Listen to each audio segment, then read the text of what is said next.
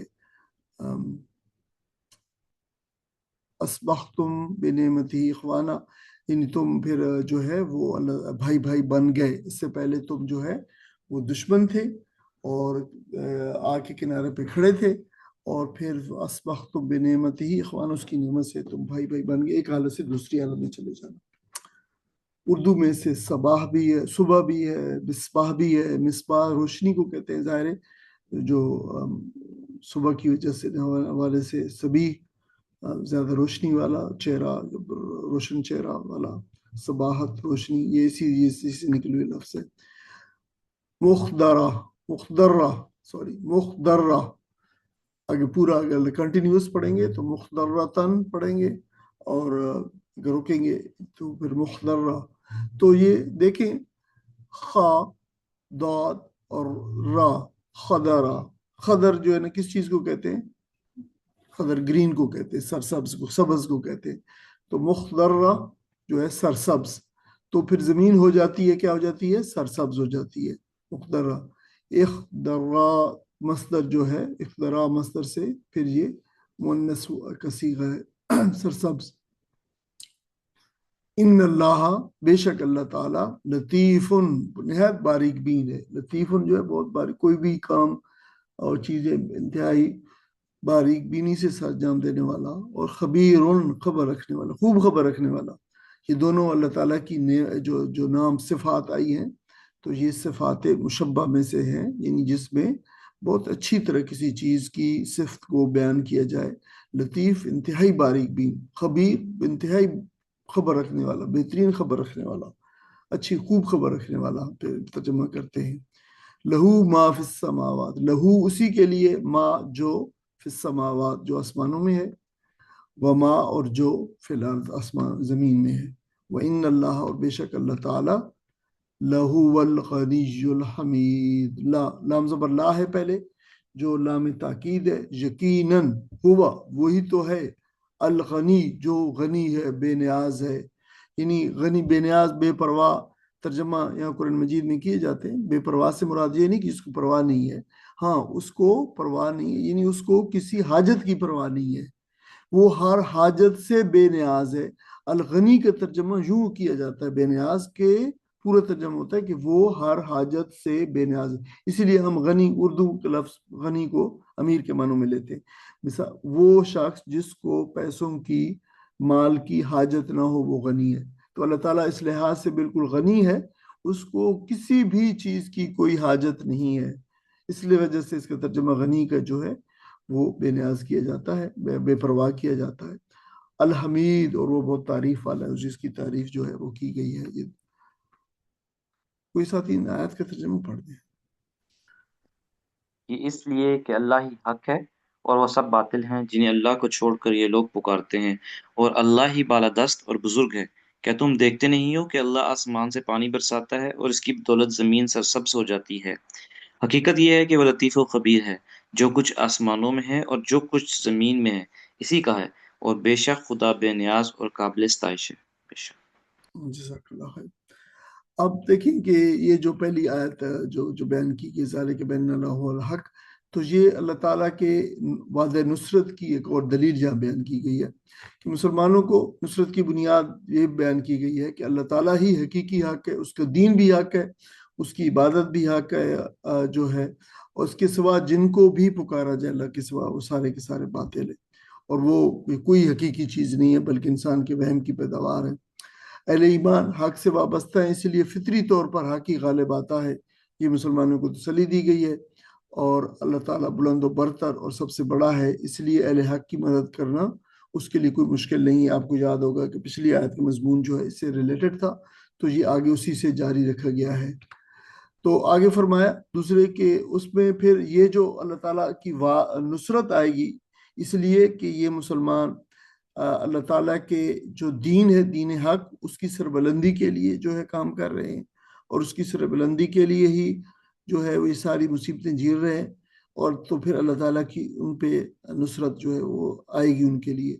اس کی تائید میں اللہ تعالیٰ نے جو ہے وہ شہادت لائی ہے کہ کفار مسلمانوں کی کمزوری جو بظاہر تھی اس وقت، جو ان کے حالات تھے، اس کو دیکھ کے یہ ناممکن سمجھتے تھے کہ کوئی اب ان کی کوئی جو ہے مدد کرے گی، یا یہ ڈومیننٹ ریلیجن یا اس کا نظام جو ہے یہ بڑا غالب نظام بن جائے گا۔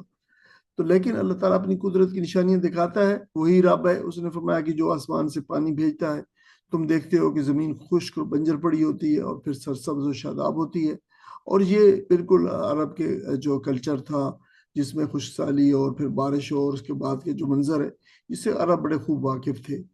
تو اس لیے اس کے لیے اب کمزور مسلمانوں کو قوت اور غلبہ دینا کیا مشکل ہے۔ اب دیکھیں گے جو زمین کو بالکل بنجر اور بے آباد، بے آب و گیا زمین کو جو ہے لہلہاتے کھیتوں کی طرح بدل سکتا ہے، تو اس کے لیے کیا مشکل ہے۔ اللہ تعالیٰ انتہائی لطیف ہے اور خبیر، اللہ تعالیٰ جانتا بھی ہے حالات کو بھی، اور اللہ تعالیٰ کس طریقے سے بالکل بے محسوس طریقے سے جو کام کرتا ہے جو ہے وہ اس سے وہ اس بات میں پوری طرح قابل ہے کہ وہ اللہ تعالیٰ مسلمانوں کی مدد فرمائے، اور اللہ تعالیٰ اس قابل ہے، اور وہ اس نے تمہیں دکھایا ہے کہ وہ دیکھو اس کی یہ قدرت ہے، تو یہ بالکل عین ممکن ہے، اور یہ جو ہوگا کہ اللہ تعالیٰ ضرور نصرت فرمائے گا مسلمانوں کی۔ اور پھر قریش کی جو تنبیہ بھی کی گئی ہے کہ دیکھو زمین اور آسمان کی ہر چیز اس کی ملکیت میں ہے اور سب کچھ اس کے اختیار میں ہے۔ انسان کو جو بھی تھوڑی سی آزادی ملی ہے اور وہ آزمائش کے لیے ہے، بے حساب خود مختاری کے لیے نہیں ہے کہ انسان جو ہے بہت بڑا دنیا کے اندر جو ہے وہ ہر چیز کے مختار کل بن جائے، ایسا نہیں ہے۔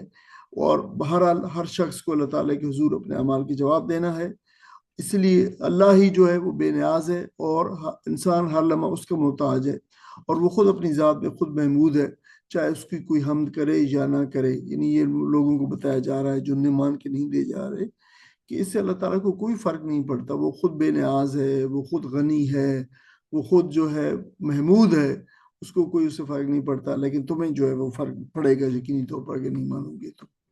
آگے فرمایا علم ترى ان اللہ، وہی لفظ آ گیا علم ترى، کیا تو نے نہیں دیکھا، ان اللہ کہ اللہ تعالیٰ سخر لکم، سخر مسخر کیا ہے، لکم تمہارے لیے، ما اس کو جو فی الارض جو زمین میں، یعنی اللہ تعالیٰ نے تمہارے لیے مسخر کر دیا ہے، والفلک، والفلک فلک جو ہے بہت کئی مرتبہ مطلب بے شمار مرتبہ پہلے آ چکا ہے، کشتیوں کے لیے، تجری جو چلتی ہیں جاری ہوتی ہیں، یعنی اور کشتیوں کو جو جاری ہوتی ہیں جو چلتی ہیں، فلک جو ہے یہ بالعموم پلورل کے لیے، اگرچہ یہ واحد کے لیے بھی یہی آتا ہے، اگر کوئی کانٹیکس واحد کا ہو تو یہ واحد کے لیے بھی، یہ مذکر مؤنث واحد جمع سب کے لیے ایک ہی لفظ آتا ہے، اس کو کوئی بدلتی نہیں ہے۔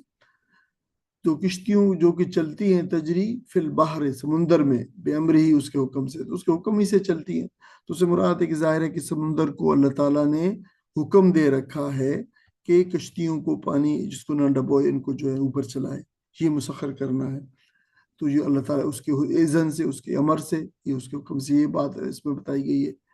وَيُمْسِكُ السَّمَاءَ، دیکھیں سمندروں کی بات کی گئی، اس کو مسخر کیا سمندروں کو، اب لاکھوں ٹن کے بحری جہاز جو ہے وہ اس سمندر میں جو ہے چل رہے ہوتے، فرمایا وَيُمْسِكُ، اور وہ پکڑے رکھتا ہے، یمسک کو پکڑے رکھنا، تھامے رکھنا، السماء آسمان کو، اور وہ آسمان کو تھامے رکھتا ہے، امسکا یمسک امساکن، یہی لفظ امساک ہوتا ہے جو آپ کو پتہ ہے افطار اور امساک، یعنی اس وقت سے ہم روزے کو روک لیتے ہیں جو ہے کھانے پینے کو، اس وجہ سے اس کو امساک کہتے ہیں، تو تھامے رکھتا ہے، روک کے رکھتا ہے، ان تقع علی الارض، ان کے تقع وہ واقع ہو جائے، یعنی گر پڑے، علی الارض زمین کے اوپر، کہ وہ نہ گر پڑے زمین کے اوپر، زمین کے اوپر نہ گر پڑے، یہ جو وقع یقع وقوعا، کسی چیز کا واقع ہو جانا، گر پڑنا، نیچے گر پڑنا، گرا دینا جو ہے گرانا، یہ اس کے معنی ہوتے ہیں، الا باذنی، مگر اس کے حکم سے، ان اللہ، بے شک اللہ تعالیٰ، بالناس، اللہ تعالیٰ لوگوں پر، لوگوں کے ساتھ، اس کا مطلب ہوتا ہے لوگوں پر، لرؤوف الرحیم، لرؤوف، دیکھیں صرف یہی خالی نہیں فرمایا رؤوف الرحیم، اس کو بڑی تاکید سے بیان فرمایا، لرؤوف الرحیم، لام تاکید آیا ہے کہ یقیناً اللہ تعالیٰ بہت بڑی شفقت کرنے والا ہے، رؤوف جو ہے رافتن جو اس کا مصدر ہے، اسے صرف مشبہ ہے، بہت شفقت کرنے والا ہے، یعنی اور رحیم، اور بہت رحم کرنے والا ہے، یہ بات بتائیے گی، هو الذی وهو الذی، اور وہی تو ہے، احیاکم، تم کو وہ اس نے احیاکم، تم کو زندگی دی، وہی تو ہے جس نے تم کو زندگی دی، احیا یحیی احیاء، احیا اردو میں استعمال ہوتا ہے جو ریوائیو کرنا، زندگی دینا، ثم پھر اس کے بعد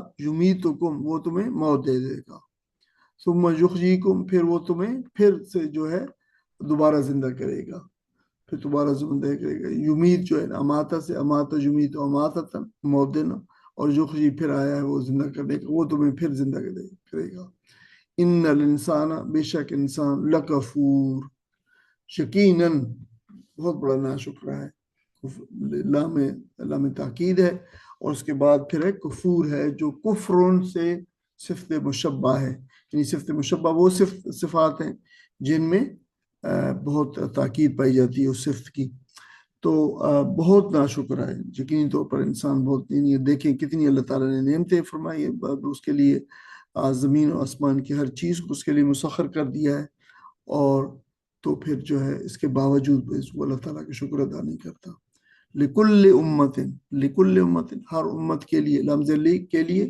کل امت، ہر امت کے لیے، جعلنا، ہم نے بنایا، ہم نے مقرر کیا، منسکا، یہ وہی لفظ ہے جو سے پہلے پچھلے ہم پڑھ رہے ہیں اسی صورت کے اندر، منسک، مناسک، عبادت کے طریقے، منسک وہی بات بتائی گئی، عبادت کے طریقے، یہ لفظ جو ہے قرآن مجید کے اندر قربانی کے لیے بھی استعمال ہوا ہے، عبادت کے لیے بھی ہوا ہے، شریعت کے لیے، عبادت کا جو نظام ہے پورے کا پورا، اس کے لیے جو ہے یہ استعمال لفظ ہوا ہے، تو عبادت کا طریقہ ہم اسے کہہ سکتے ہیں یا نظام کہہ سکتے ہیں، تو اللہ تعالیٰ نے مقرر کیا عبادت کا طریقہ ہر امت کے لیے. وہ یعنی وہ امت وال جو ہے وہ جو امت کے لوگ ہیں وہ والے ناسکو ہو. دیکھیں اب ناسکو جو یہ وہی لفظ ہے نسکا منسکا سے نسکا عبادت کرنا اور ناسک عبادت کرنے والا. یہ لفظ اصل میں تھا ناسکونا عبادت کرنے والے ہو اس طریقے کی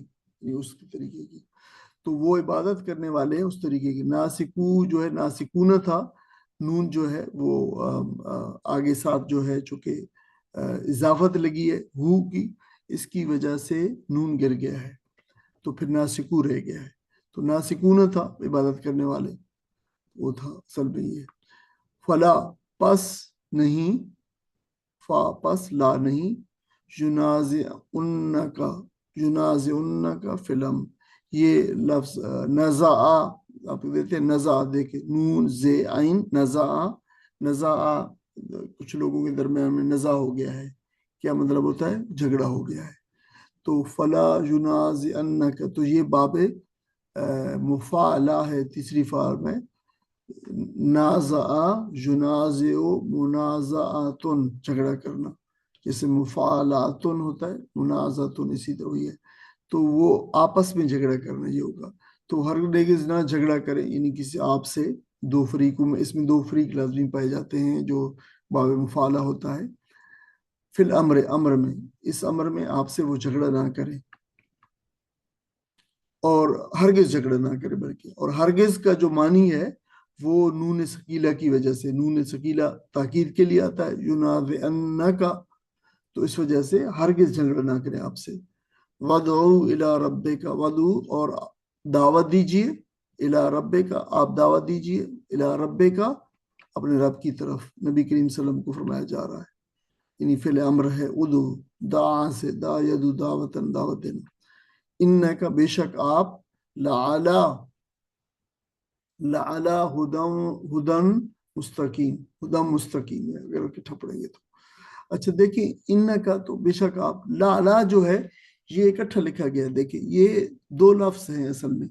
پہلے لام ہے لام وہ جو لام تاکید ہے اور پھر علا اوپر جو ہے تو اس کا مطلب ہے بے شک آپ یقیناً ہیں اوپر ہدن راستے کے مستقیم جو سیدھا ہے.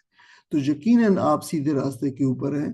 تو لا کے بارے میں جان لیں کہ یہ لام زبر لا جو لام تاکید ہے اور علا جو اس کے معنی اوپر ہوتے ہیں جو پرپوزیشن ہے حرف جار ہے یہ ان دونوں کا مجموعہ ہے تو اس کو اکٹھا لعلا لکھا جاتا ہے. ٹھیک ہے تو یہ جو ہے اس کے بارے میں یہ جان لیں. کوئی ساتھی ان آیات کا ترجمہ پڑھ دیں. کیا تم دیکھتے نہیں ہو کہ اس نے وہ سب کچھ تمہارے لیے مسخر کر رکھا ہے جو زمین میں ہے اور اس نے کشتی کو قاعدے کا پابند کوئی بنا پڑھ دیا. رہے ہیں ساتھی تو آواز نہیں آ رہی انمیوٹ کر دیں اپنے آپ کو. کیا تم کیا میں پڑھ دوں ڈاکٹر دیکھتے صاحب نہیں ہو جی کیا جی تم دیکھ تمہارے لیے کیا تم مسخر دیکھتے نہیں ہو کہ اس نے وہ سب کچھ تمہارے لیے مسخر کر رکھا ہے جو زمین میں ہے اور اسی نے کشتی کو قاعدے کا پابند بنایا ہے کہ وہ اس کے حکم سے سمندر میں چلتی ہے اور وہی آسمان کو اسی طرح تھامے ہوئے کہ اس کے اذن کے بغیر وہ زمین پر نہیں گر سکتا. واقعہ یہ ہے کہ اللہ لوگوں کے حق میں بڑا شفیق اور رحیم ہے اور وہی تو ہے جس نے تم کو حیات بخشی پھر تم کو مارتا ہے پھر تمہیں زندہ بھی کرے گا اور انسان تو بڑا ناشکرا ہے.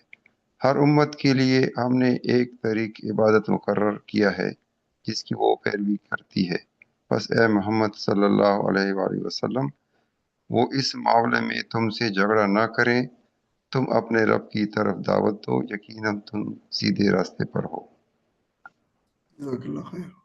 دیکھیے آپ قریش کے جو متمرد جو متکبر جو لوگ تھے ان کو جو دھمکی دی گئی ہے کہ پہلی بات بتائی گئی ہے کہ اللہ تعالیٰ نے زمین کی تمام قوتوں کو انسان کے لیے مسخر کر دیا. یہ ایک حقیقت کے طور پر یہ بات بتائی گئی لیکن وہ اصل انسان کے تابع نہیں ہے. یعنی اللہ تعالیٰ نے ان کو مسخر ان کے لیے کیا ہے. اللہ تعالیٰ نے کیا ہے وہ اللہ تعالیٰ کے حکم کی پابند ہے. اب پانی کو اللہ تعالیٰ نے حکم دیا ہے کہ وہ